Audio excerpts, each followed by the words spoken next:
Assalamualaikum warahmatullahi wabarakatuh.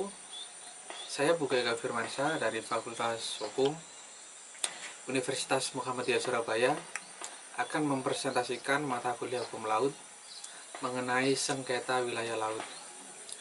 Yang pertama, Indonesia adalah sebuah negara yang berbentuk kepulauan. Hal ini telah dideklarasikan pada tahun 1957 dengan wilayah negara Indonesia yang terdiri dari pulau, baik pulau kecil maupun pulau besar, dengan lautan yang berjumlah pulau sekitar 17.505 pulau.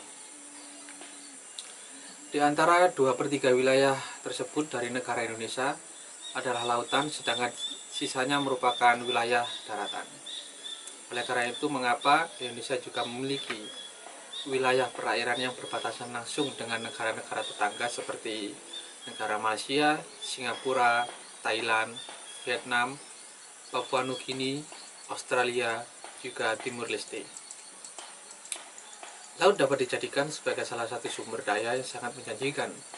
Potensi ekosistem laut di Indonesia yang sangat masih terjaga, kadang itu juga dilirik oleh negara tetangga. Dengan wilayah laut Indonesia yang berbatasan langsung dengan negara-negara tetangga dapat menimbulkan adanya aktivitas ilegal dari negara tetangga yang bisa dapat menimbulkan konflik untuk Indonesia dengan negara yang bersangkutan atau negara yang tersebut. Belakangan ini terdapat kasus sengketa wilayah laut yang terjadi di Indonesia, seperti contohnya sengketa di wilayah laut Cina Selatan antara Indonesia dengan pemerintah Cina. Hal ini dipicu karena adanya kapal ikan ilegal dari Cina yang melintas di wilayah laut Indonesia. Akan tetapi, menurut pemerintah Cina, wilayah laut itu masih termasuk dalam wilayah laut milik negara Cina. Dari beberapa uraian yang sudah disampaikan di atas, maka perlu adanya penelitian mengenai wilayah laut Indonesia, terutama wilayah laut yang berbatasan langsung dengan wilayah laut dari negara tetangga, yang bertujuan untuk mengurangi konflik sengketa wilayah laut Indonesia dengan negara yang bersangkutan atau negara-negara tetangga. Dalam beberapa rumusan masalah terdapat beberapa poin penting yang menjadi pertanyaan pada topik kali ini. Antara lain yaitu: 1. Bagaimana cara mengetahui wilayah laut mana saja yang akan menjadi wilayah laut Indonesia? Yang kedua, masalah apa saja yang bisa melatar belakangi terjadinya konflik sengketa antara wilayah laut Indonesia dengan negara yang bersangkutan. Dan yang ketiga, bagaimana cara menyelesaikan konflik tersebut yang terjadi antara Indonesia dengan negara tetangga mengenai sengketa wilayah laut. Dalam penelitian kali ini terdapat metode-metode penelitian, antara lain yaitu: 1. Penelitian yang akan dilakukan kali ini merupakan penelitian hukum normatif. Metode ini merupakan metode yang dilakukan dengan mengkaji beberapa sumber-sumber kepustakaan dan didasarkan pada beberapa dokumen dan peraturan yang berkaitan dengan permasalahan hukum laut internasional.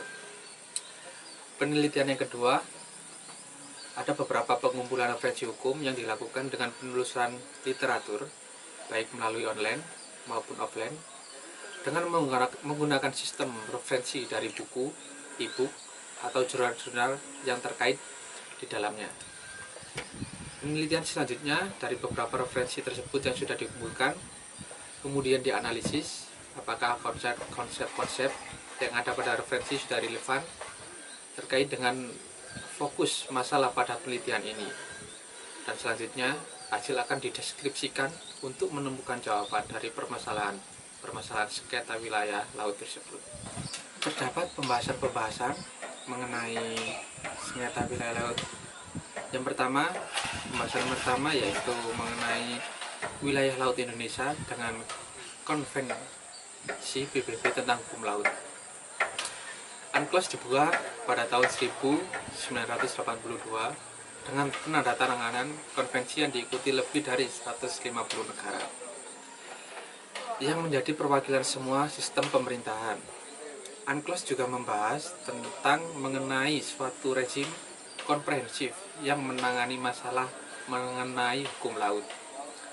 Pada pertemuan ini, UNCLOS juga mengukuhkan lebar laut teritorial yaitu 12 mil laut. UNCLOS 1982 juga menetapkan adanya ZEI atau Zona Ekonomi Eksklusif, yaitu selebar 200 mil laut diukur dari garis dasar, yang juga dipakai untuk menentukan lebar laut teritorial sejauh 12 mil. ZEI kali ini juga ditujukan kepada semua negara, kepulauan, dan negara pantai agar dapat dimanfaatkan dan juga bisa dikelola untuk kepentingan semua bangsa sebagai warisan umat manusia. Selanjutnya terdapat Laut Indonesia setelah UNCLOS 1982. Dengan berlakunya UNCLOS 1982, maka wilayah Laut Indonesia terdiri dari beberapa bagian atau beberapa faktor, antara lain yaitu penjelasan dari laut teritorial adalah bagian laut sejauh 12 mil laut diukur dari garis pantai ke arah laut. Dalam wilayah laut teritorial, negara juga memiliki kedaulatan mutlak, kecuali hak lintas damai untuk kapal-kapal perang atau kapal-kapal niaga asing.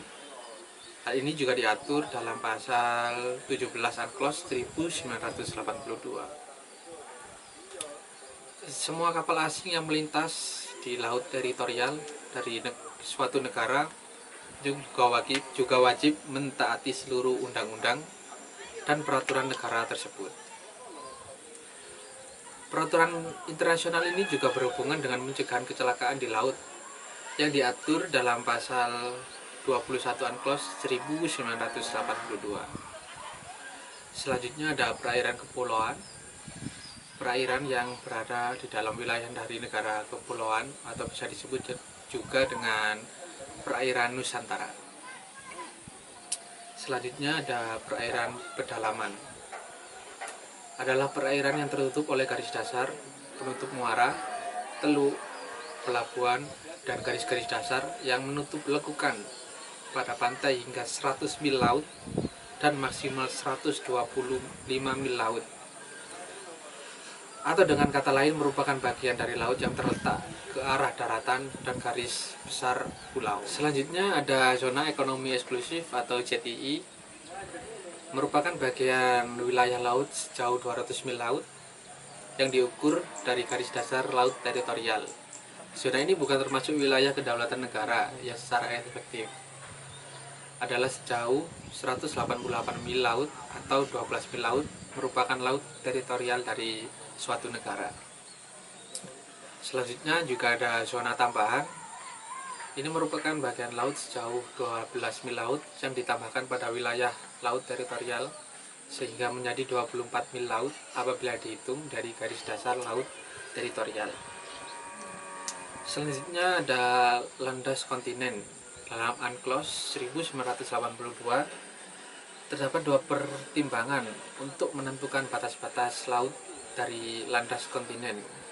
Terdapat dua skenario. Skenario pertama menjelaskan lebar zona landas kontinen dibatasi hingga jarak 200 mil laut dari garis dasar di mana laut teritorial diukur.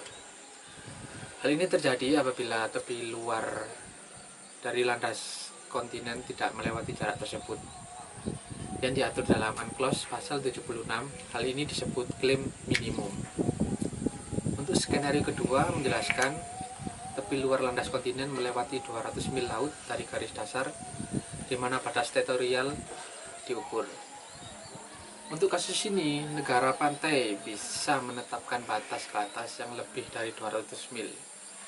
Akan tetapi tidak melebihi 300 mil atau tidak melebihi 100 mil dari garis kedalaman 2.500 meter.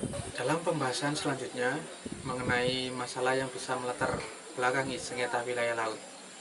Dari beberapa kasus sengketa wilayah laut yang pernah terjadi di Indonesia dapat dianalisis menjadi beberapa hal yang bisa melatar belakangi konflik sengketa-sengketa tersebut. Antara lain yaitu satu, terdapat perbedaan konsepsi dalam menentukan batas wilayah laut antar negara yang saling berkaitan, seperti contohnya kasus sengketa blok Ambalat antara wilayah dengan Malaysia. Konflik yang kedua yaitu negara yang melanggar aturan batas wilayah laut tidak konsisten terhadap aturan yang telah disepakatinya. Seperti contoh kasus yaitu Blok Ambalat, yang mana Malaysia dinilai tidak konsisten terhadap aturan KHL pada tahun 1982. Dan konflik yang ketiga yaitu kurangnya perhatian dari pemerintah terhadap batas wilayah laut dan pulau-pulau kecil. Seperti contohnya kasus kapal ikan asing ilegal dari Cina yang memasuki wilayah laut Indonesia di Laut Cina Selatan.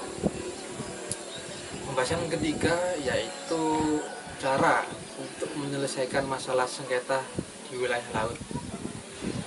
Permasalahan ini mengenai sengketa wilayah laut Indonesia atau wilayah laut dapat menimbulkan konflik yang berkelanjutan apabila terus dibiarkan, dan hal ini tentunya sangat merugikan bagi negara-negara yang bersangkutan, karena hubungan dari negara yang bersangkutan sudah terjalin bisa menjadi retak. Dengan keretakan ini, keretakan antara negara-negara yang bersangkutan dapat mengganggu kerjasama dalam berbagai sektor. Dan untuk menjaga hubungan antar negara yang bersangkutan, akan lebih baiknya jika sengketa ini yang terjadi diselesaikan secara baik-baik dan secara damai. Penyelesaian sengketa internasional bisa diselesaikan dengan dua cara, yaitu dengan cara damai atau dengan cara kekerasan. Dengan cara damai sendiri ada dua faktor, yaitu faktor litigasi, penjelasannya yaitu pengadilan internasional dan arbitrase internasional.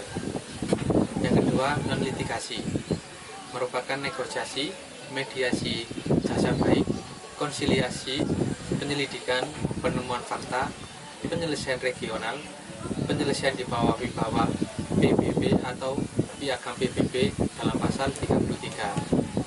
Dengan cara kekerasan sendiri menjelaskan tentang reprisal, bloket masa damai, retorsi, dan perang. Menurut pasal 51 piagam PBB memperbolehkan penggunaan kekerasan untuk menyelesaikan sengketa dengan menggunakan alasan self-defense atau cara untuk menentukan dengan cara apa sengketa dapat diselesaikan, yaitu dilihat dari objek kenapa sengketa bisa terjadi.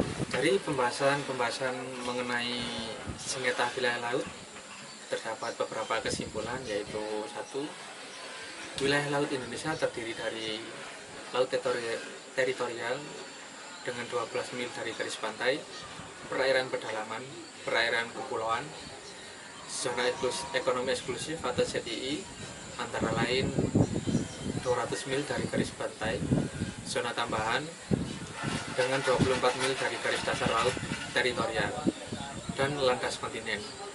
Yang kedua, terdapat beberapa kesimpulan masalah yang bisa melatar belakangi terjadinya sengketa wilayah laut, yaitu terdapat perbedaan konsepsi dalam menentukan batas wilayah laut antar negara yang saling berkaitan. Negara yang melanggar aturan batas wilayah laut tidak konsisten terhadap aturan-aturan yang telah disepakatinya, dan kurangnya perhatian dari pemerintah terhadap batas wilayah laut dan pulau-pulau kecil.